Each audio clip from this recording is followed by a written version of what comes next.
오늘 우리가 이 아모스 말씀을 같이 읽었는데, 이 아모스서 말씀은 선지자 아모스가 하나님 말씀을 듣고 기록한 성경이죠.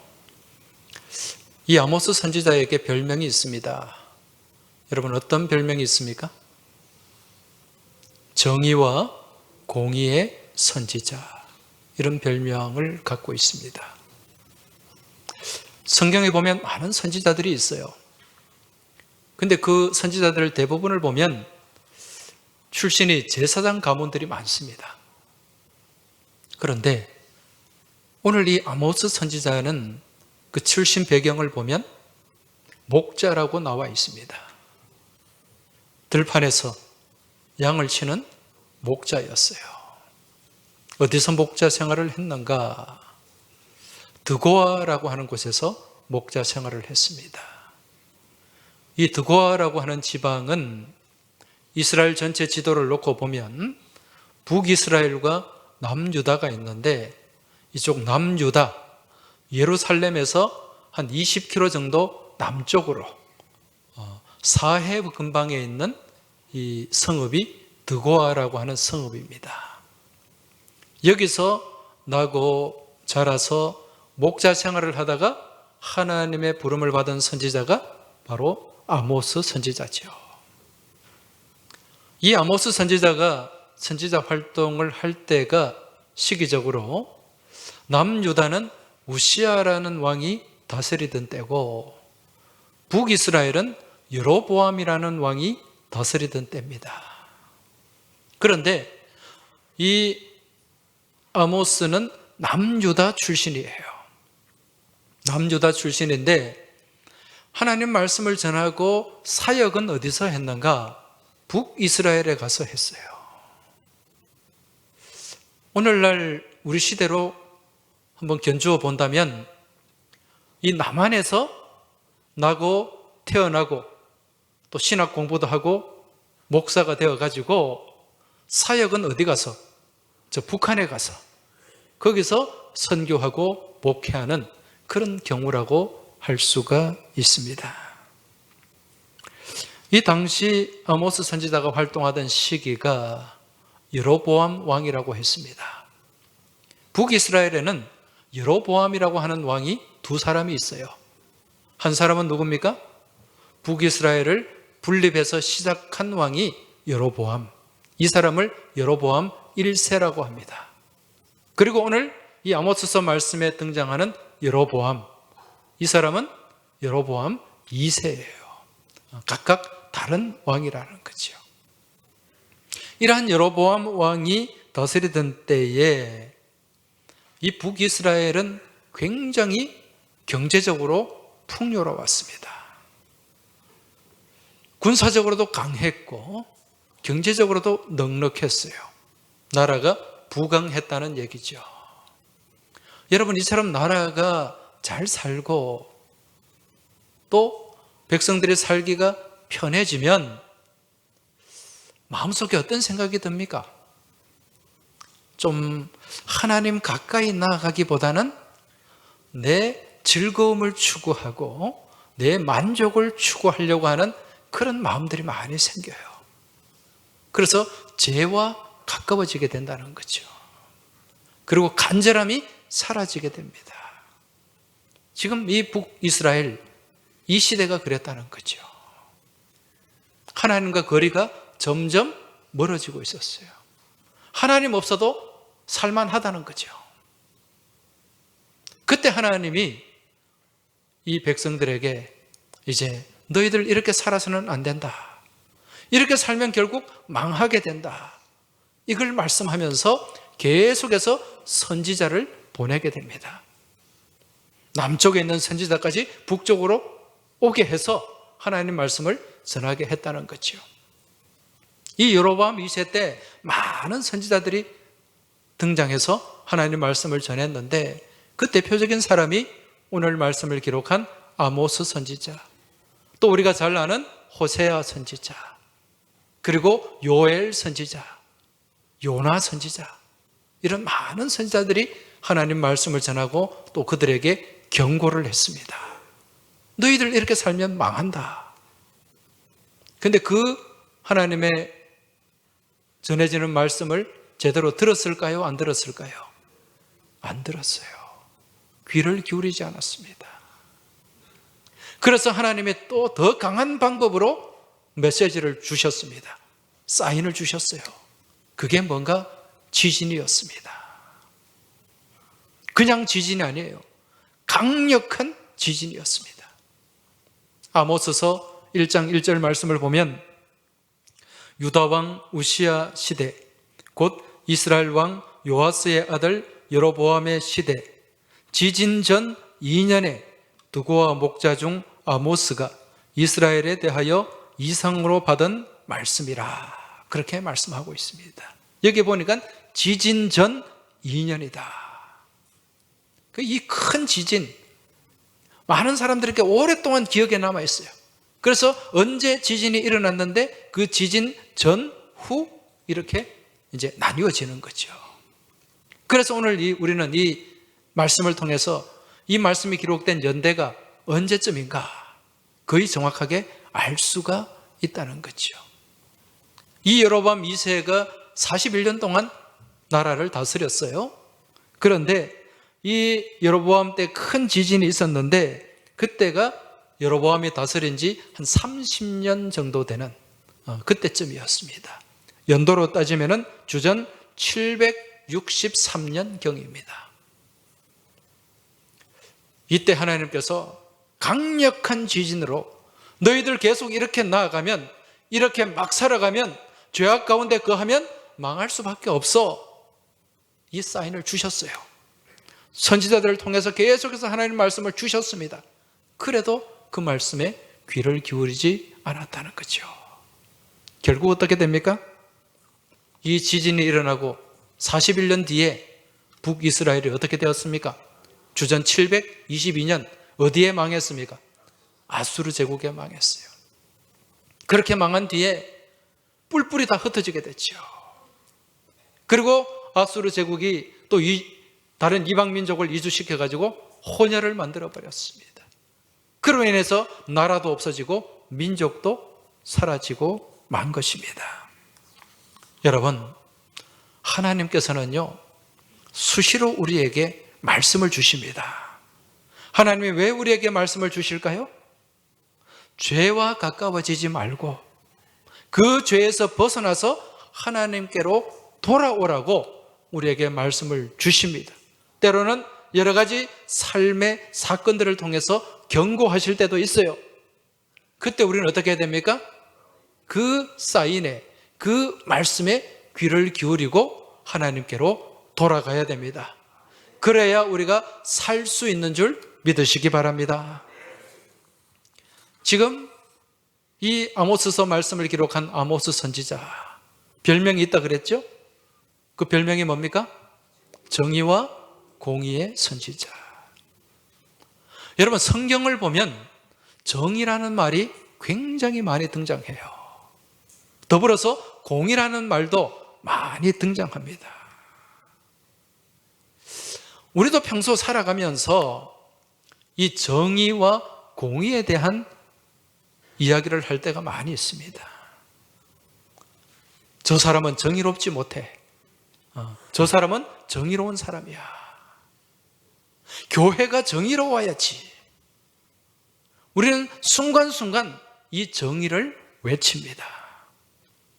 여러분, 옛날에 1980년도에 정당 이름도 하나, 정의당이 있었잖아요. 민주정의당, 민정당이라고 그랬습니다.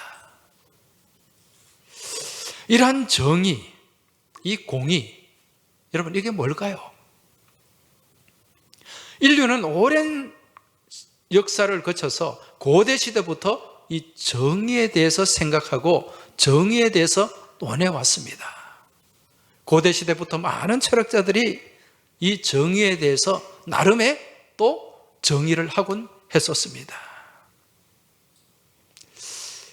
최근에 이 정의에 대해서 얘기한 학자가 있는데 지난 2009년 미국 하버드 대학 교수 마이클 샌델이라는 교수가 있어요. 이분이 책을 한 권 출판했는데 그 책의 제목이 정의란 무엇인가, 이 책이었습니다. 이 책이 출판되고 또 우리나라 말로 번역이 되었을 때 불티나게 팔렸어요. 특히 서울대생들이 가장 많이 읽은, 그 당시에 읽은 책이 이 정의란 무엇인가, 이 책이었습니다. 저도 당시에 이 책을 구입해서 읽었는데 사실 읽기가 쉬운 책은 아니에요. 그런데 그 책의 내용들을 쭉 이렇게 보면은 이 마이클 샌델 교수가 고대 철학자 아리스토텔레스부터 또 이마누엘 칸트, 또 그 후세의 존 스튜어트 밀, 이런 학자들이 얘기하는 그러한 정의를 쭉 나열하고 설명합니다. 그러면서 이제 자신의 생각을 피력을 해요. 이 마이클 샌델 교수가 이야기하는 정의는 이 개인의 능력 위주의 사회, 우리가 보통 생각할 때는 공부를 열심히 해서 좋은 대학 들어가고 거기서 또 좋은 성적 거두어서 좋은 기업에 취직하고 또 사법고시에 합격하고 의사가 되고 이게 공정한 것이다, 이게 정의다, 그렇게 생각하는데 이 샌델 교수는 그렇지 않다는 거예요. 우리 사회가 개인 능력 위주의 사회가 되다 보니까 그렇게 능력을 가지지 못한 사람들이 소외되고 도태되는 가운데 빈부격차가 커지게 되고 사회 구조적인 어떤 문제가 많이 생기게 된다. 그러면서 추구해야 될 게 무엇인가? 공공선이다, 그렇게 얘기를 합니다. 이게 가만히 보면 어떤 공리주의적인 어떤, 여러분 공리주의에 대해서 얘기를 들어보셨죠? 최대 다수의 최대 행복, 이걸 좀 주창하는 것이 아닌가, 그런 생각이 들어요. 그래서 가만히 보면 이게 정의라기보다는 공의에 더 가깝겠다, 그런 생각도 듭니다. 자, 그런데 성경에도 이러한 정의와 공의에 대한 말씀이 굉장히 많아요. 오늘 이 아모스 말씀에도 정의와 공의에 대한 말씀이 계속 반복이 되고 있는데, 그렇다면 성경에서 얘기하는 정의와 공의는 무엇일까? 성경에서 바라보는 정의, 여러분 성경에서 말하는 정의는 무엇일까요? 이 정의가 성경에 모두 105번 등장합니다. 그런데 이 정의라는 단어가 히브리어로 미슈타프라는 단어로 기록이 되어 있어요. 미슈타프. 이 말은요, 그 의미가 뭐냐면은 사법적인 정의예요. 개인적인 정의를 얘기하는 거예요. 법률적인 정의. 이게 미슈파트, 소송, 판결, 이런 의미가 여기에 담겨 있습니다. 여기에 반해서 공의라는 단어가 있습니다. 이 공의는 무엇인가? ጼ데크라는 히브리어예요. 이 ጼ데크는 이게 정의에, 미슈타프에 무엇이 더해졌는가? 사랑이 더해진 거예요. 이걸 성경에서는 공의라고 얘기를 합니다. 이게 다르게는 하나님의 정의예요. 하나님의 정의를 성경에서는 공의다, 그렇게 얘기를 합니다. 지금 조금 헷갈리실 텐데 말씀을 좀 집중해서 듣다 보면은 나중에 이거구나라는 것을 알 수가 있습니다. 주무시지 말고 좀 집중을 하시기 바랍니다. 여러분, 이 ጼ데크는 구약의 창세기에 보면 창세기 14장에 그 샬렘 왕 멜기세덱이 나오죠. 멜기세덱. 이 멜기세덱을 의의 왕이다, 그렇게 얘기를 합니다. 히브리서 7장에 보면 어디서 왔는지, 어디서 시작이 됐는지 도무지 알 수 없는 분이다, 그렇게 얘기를 해요. 이 멜기세덱, 아브라함이 이 멜기세덱에 11조를 바쳤지 않습니까? 그죠? 샬렘 왕, 평화의 왕이라는 뜻이에요. 그러면 이 멜기세덱은 누구를 예표하는 걸까요? 신약의 예수님. 네. 그래서 이 멜기, 이 멜렉이라는 뜻이에요. 왕, 제데크, 제데크, 의의 왕이라는 그런 뜻인데, 바로 이 땅에 의의 왕으로 오신 분이 누구죠? 예수 그리스도. 이 예수 그리스도가 하나님의 공의를 이루신 분이에요. 그 예수 그리스도의 정의는 무엇인가? 이 땅 가운데 정의에 무엇이 더해졌다? 사랑이 더해진 거예요. 이게 공의라는 것입니다.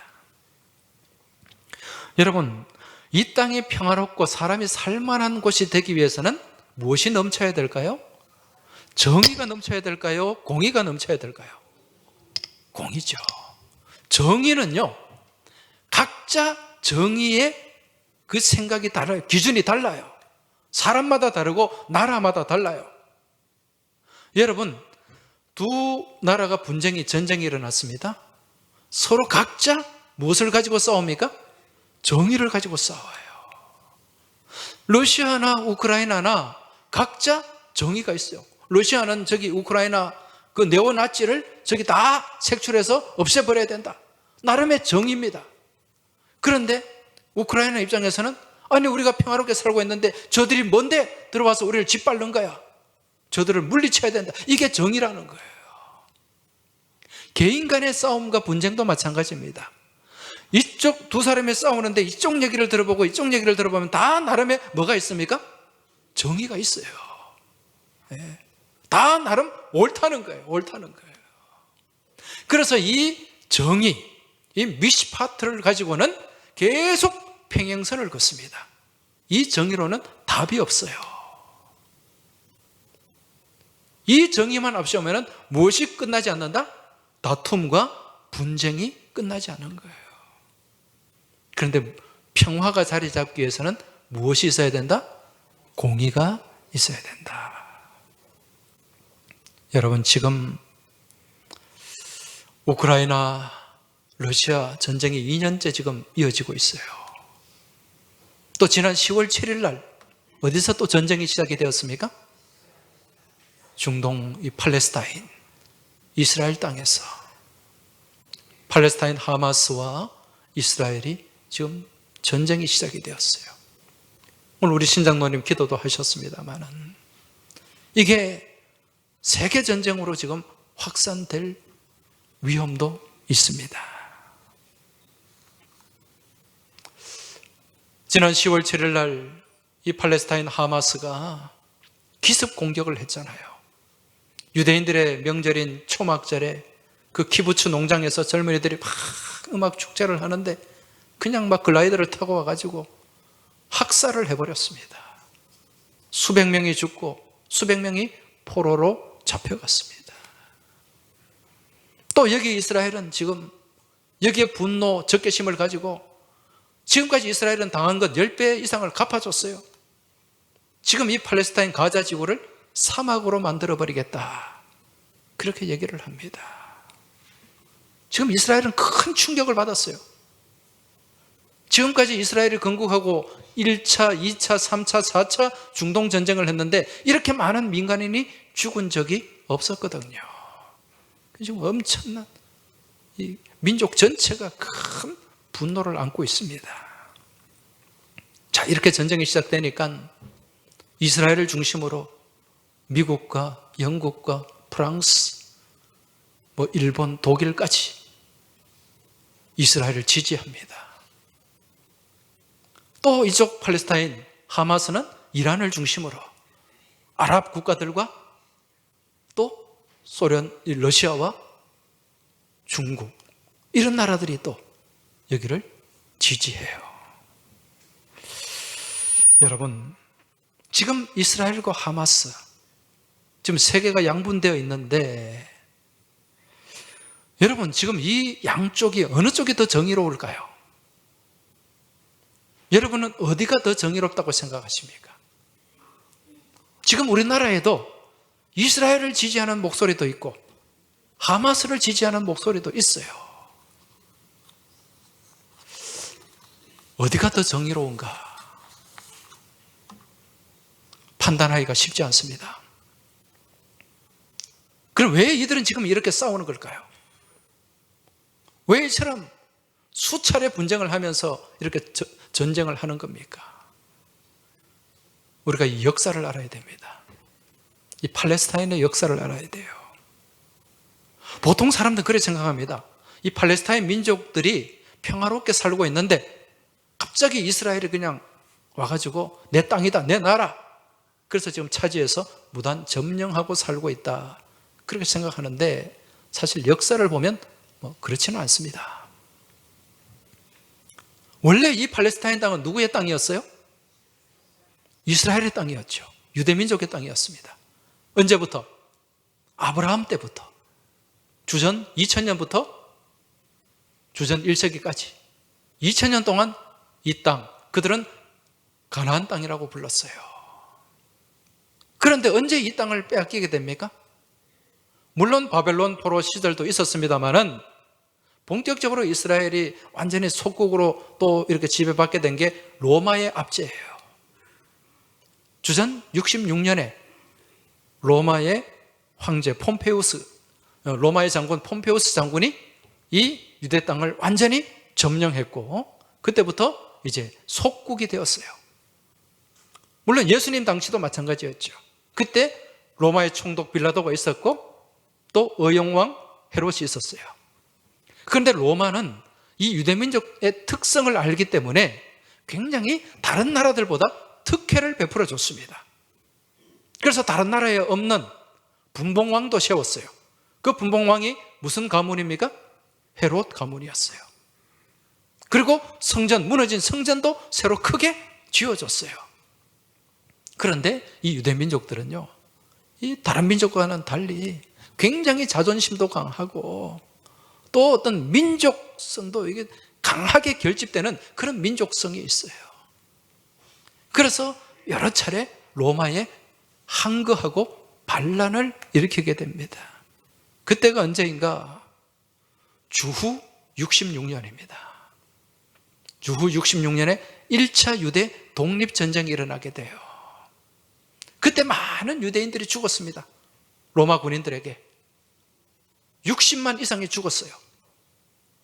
그래도 굴복하지 않았어요. 그리고 한 900명 되는 사람들이요, 어디로 갔는가? 사해 근처에 마사다라고 하는 높은 벼랑 위에 그 천연 요새 위에 올라가서 최후의 한 사람 죽기까지 끝까지 항거를 하게 됩니다. 로마 제국이에요. 야, 이 유대 민족, 이 이스라엘 민족, 정말 지긋지긋하다, 그런 생각을 했을 거예요.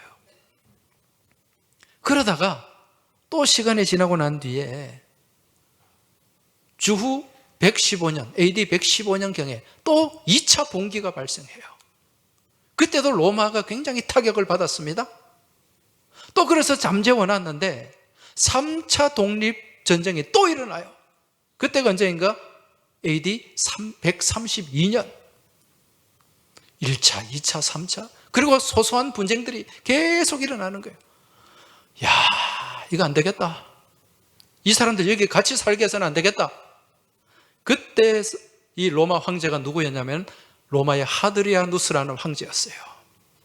이 하드리아누스가 이곳 이스라엘 땅에 이 유대인들 다 뿔뿔이 다 그냥 다 흩어지게 하라. 그래서 그때 유럽으로, 저기 이베리아 반도, 스페인으로, 또 이쪽 터키 쪽으로, 소아시아 쪽으로 다 그냥 이주를 시켜버렸어요.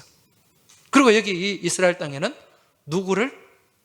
다른 지역에 사는 이방인들, 아랍 사람을 이쪽에 이주를 시켰어요. 그리고 아예 땅 이름을 바꿔버렸습니다. 무엇으로? 팔레스타인으로. 이스라엘 땅인데 팔레스타인이라고 불렀어요. 여러분, 이 팔레스타인이 무슨 뜻이라 그랬어요? 블레셋이라는 뜻입니다. 블레셋. 영어로 필리스틴. 블레셋을 필리스틴이라 그러잖아요. 아예 이스라엘 백성들과 오랫동안 적대 행위를 계속해왔던 블레셋. 아예 이스라엘 백성들이 가장 싫어하는 그 블레셋 이름을 그 땅에 붙여버린 거예요. 그로부터 유대인들은 2000년 동안 나라 없는 민족이 됐습니다. 2000년 동안 나라 없이 지냈는데 정말 놀라운 게 뭐냐? 2000년 동안 지났는데 그들의 무엇을 잃어버리지 않았다? 언어를 잃어버리지 않았어요. 문화를 잃어버리지 않았어요. 그들의 종교를 신앙을 잃어버리지 않았어요. 그러니까 민족의 정체성을 그대로 유지할 수 있었던 거죠. 그게 무엇인가? 쉐마 교육이었어요. 하나님 말씀, 이 성경이 히브리어로 되어 있지 않습니까? 그 성경을 계속 암송하고 읽게 하고 가르치니까 언어를 잃어버리지 않는 거예요. 그리고 그 성경 안에 있는 이스라엘만의 그런 어떤 관습과 전통, 그걸 잃어버리지 않는 거죠. 그래서 2000년 동안 그 혈통과 그 전통 정체성을 그대로 유지할 수 있었던 것입니다. 그러던 차에 1918년 1차 세계대전이 끝나게 됩니다. 1차 세계대전이 끝나고 무슨 운동이 시작이 되었는가? 민족 자결주의라고 들어보셨어요? 미국 윌슨 대통령이 주장한 민족 자결주의. 이게 뭐냐면은 각 민족은 정치적 운명을 스스로 결정할 수 있다. 스스로 결정할 수 있다. 자결. 이게 시작이 됨으로 말미암아 1918년도부터 이게 자결주의가 시작이 되었는데 우리나라도 영향을 받아가지고 1919년에 무슨 운동이 일어났습니까? 3.1 만세운동, 독립운동이 일어났지 않습니까? 이때 유대인들도, 전 세계에 흩어져 있던 유대인들도 이 민족 자결주의 영향을 받아서 이제 독립운동이 일어나기 시작했어요. 이걸 뭐라고 얘기하냐면 시온주의입니다. 시온주의. 이 시온주의를 이끌었던 사람이 데오드르 헤르츠리라는 사람이에요. 이 사람이 굉장한 부자였어요. 그래서 자기의 돈을 막 그렇게 써가면서 이제 유대 민족을 다시 재건하는 그 운동, 시온주의 운동을 시작을 했고, 그게 쭉 지속이 되다가 이제 1945년도에 무슨 전쟁이 끝나게 되죠? 2차 세계대전이 끝나게 되죠. 그러면서 각 나라들이 독립을 하기 시작했어요. 독립을 하기 시작합니다. 그때 이 이스라엘 민족도요, 1차 대전 때 승전국이 어디였냐면은 영국이었어요. 이 영국이 이 중동 지방에 팔레스타인 지방과 요르단 지방의 위임 통치권을 갖고 있었어요. 그때 이스라엘이 이제 우리도 독립하게 해달라. 그래서 영국이 그러면은 우리가 해줄게. 그 위임 통치권을 갖고 있었으니까 그런 약속을 받아놓고 있었어요. 그러다가 2차 세계대전이 끝나고 이제 유대 민족도 이제 독립을 해야 되겠다. 이제 그런 결단을 하게 된 거죠. 그 이전에 데오드르 헤르츠를 중심으로 해서 이 독립을 하기 위해서 만반의 준비를 했습니다. 어떤 준비를 했는가? 1차 대전이 끝난 다음부터 이 세계 각지의 유대인들, 돈이 많잖아요?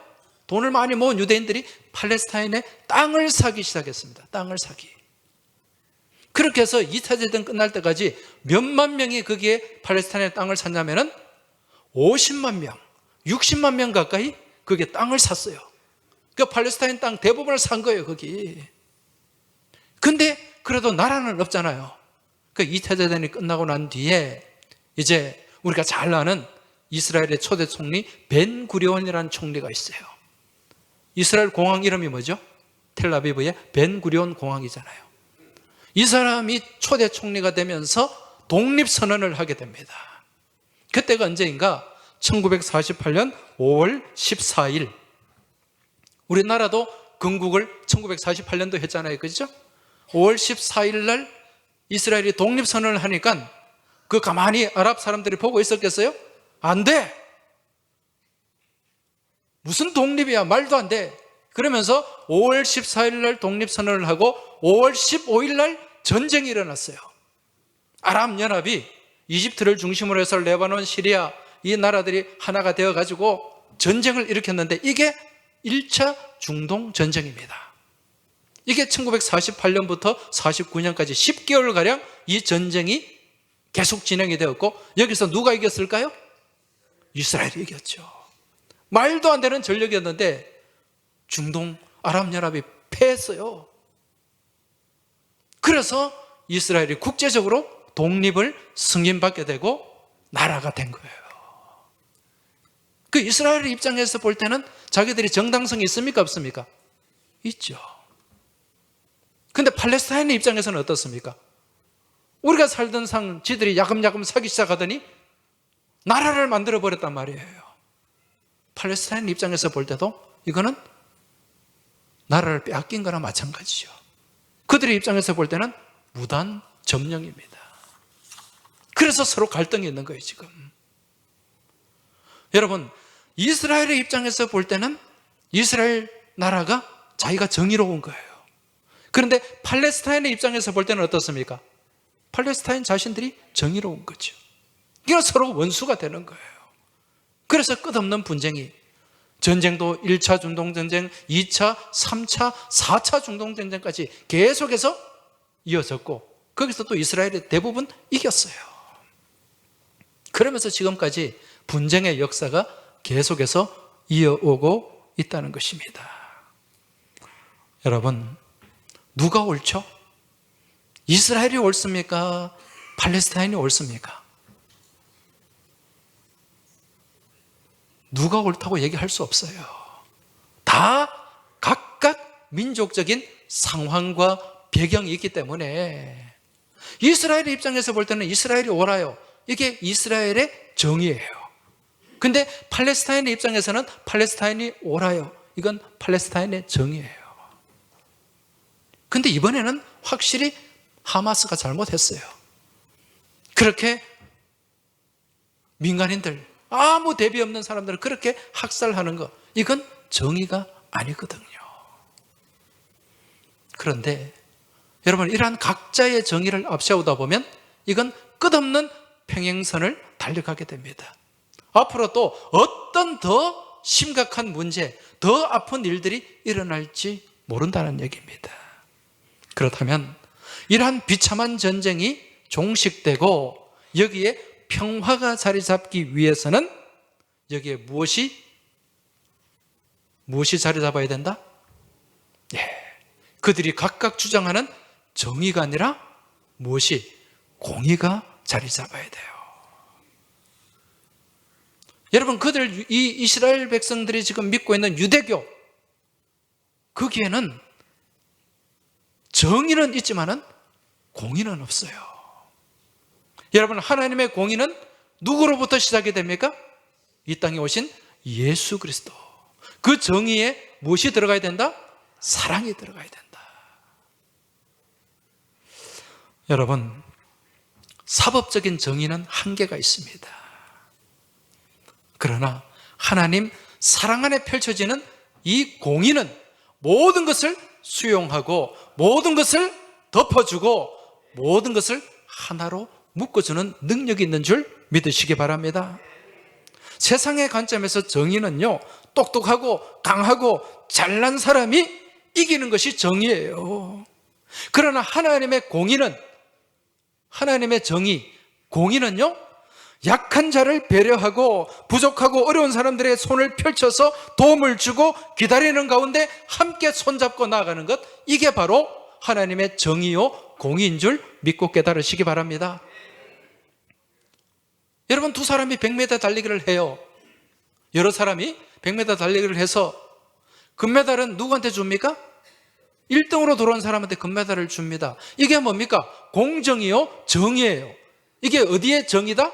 세상의 정의다. 그런데 하나님의 공의는 무엇인가? 제가 신학교를 다닐 때 우리 교단 신학교가 장로회 신학대학교 장신대 아닙니까? 저기 합동측은 총신대예요. 그 장신대 운동장에서 장신대 교수님과 총신대 교수님이 같이 체육대회를 했어요. 그래서 여러 종목들을 하고 이제 마지막에 이 교수님들 릴레이 계주로 결판이 나게 됐어요.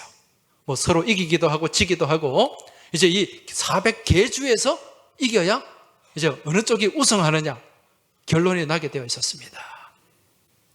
이제 각 학교에서 운동 좀 잘한다는 교수님들이 이제 계주 주자로 나오고 마지막은 누가 뛰게 했는가? 각 학교의 총장님들이 뛰게 했어요. 그런데요, 제가 그때 신대원 다닐 때 우리 총장님 서정원 총장님이라는 분인데 이분이요 운동선수예요. 얼마나 운동을 잘하시는지 몰라요. 이래 평일날 수업 마치고 오후에 되면 한 5시나 이래 되면 방송이 나와요. 총장님이 축구하라고 모이시랍니다. 그러면 축구 좋아하는 사람들 막 나가서 운동장에서 학생들하고 같이 축구하시다.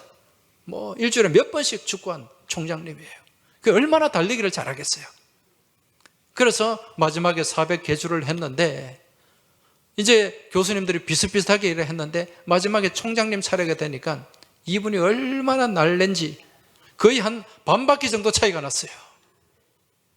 이제 그냥 들어가면은 이제 우리 장신대가 우승하는 겁니다. 그런데 결승전을 한 10m 정도 남겨놓고 이 교수님이 들어가지를 않는 거예요. 누구를 기다립니까? 뒤에서 달려오는 총장님을 기다리는 거예요. 그리고 그 10m 전에서 손을 잡고 같이 들어갔어요. 그때 우레와 같은 박수가 터져 나왔습니다. 여러분, 이게 뭡니까? 정입니까? 공입니까? 공이에요. 하나님의 정의는 바로 이런 것이라는 겁니다. 잘난 사람이 잘 먹고 잘 나가고 지배하고 군림하는 것이 아니라 좀 약한 사람도 배려해주고 도와주고 손잡고 같이 가는 것, 이게 무엇이다? 공의이다. 하나님의 사랑의 정의인 줄 믿고 깨달으시기 바랍니다. 정의만 앞세우면요 분쟁은 끝없습니다. 그러나 그 가운데 무엇이 자리 잡을 때? 공의가 자리 잡을 때 참된 평화가 임하고 도래하게 되는 줄 믿으시기 바랍니다. 오늘 말씀 24절을 보시면은 아모스 선지자가 오직 정의를 물같이 공의를 마르지 않는 강같이 흐르게 할지어다 이렇게 강하게 선포하고 있습니다. 이 정의롭지 못한 이 사회를 바라보면서 이 땅을 바라보면서 오직 정의를 물같이, 여러분 정의를 물같이 무슨 말일까요? 물 같은 정의를 얘기하는 거예요. 물 같은 정의. 이게 무슨 뜻인가? 여러분 물은 어디서 어디로 흐릅니까? 위에서 아래로, 높은 곳에서 낮은 곳으로. 위에 누가 계십니까? 하나님이 계시죠. 하나님으로부터 흘러나오는 정의, 이게 물 같은 정의요. 이 정의가 바로 공의인 줄 믿고 깨달으시기 바랍니다. 하나님의 정의가 흐르기 시작할 때, 예수 그리스도를 통한 하나님의 정의가 발언되고 그 정의가 물같이 흐르기 시작할 때 이 땅 가운데 공의가 강같이 그렇게 흘러가고 되고 넘치게 될 줄 믿습니다. 우리의 심령 가운데 무엇이 자리 잡아야 됩니까? 하나님의 정의가, 물 같은 정의가 자리 잡아야 돼요. 우리 교회 안에 어떤 정의가, 물 같은 정의, 하나님의 공의가 자리 잡을 때 우리가 복된 교회가 되고 하나님 보시기에 아름다운 공동체가 될 줄 믿습니다. 이 나라 가운데 하나님의 공의가 자리 잡게 될 때 여러분 이 땅 가운데 평화가 임하게 되고, 저 분쟁이 지금 이어지는 저 팔레스타인, 저 중동 지방에도 하나님의 공의가 임하게 될 때 참된 평화가 자리 잡게 될 줄 믿습니다.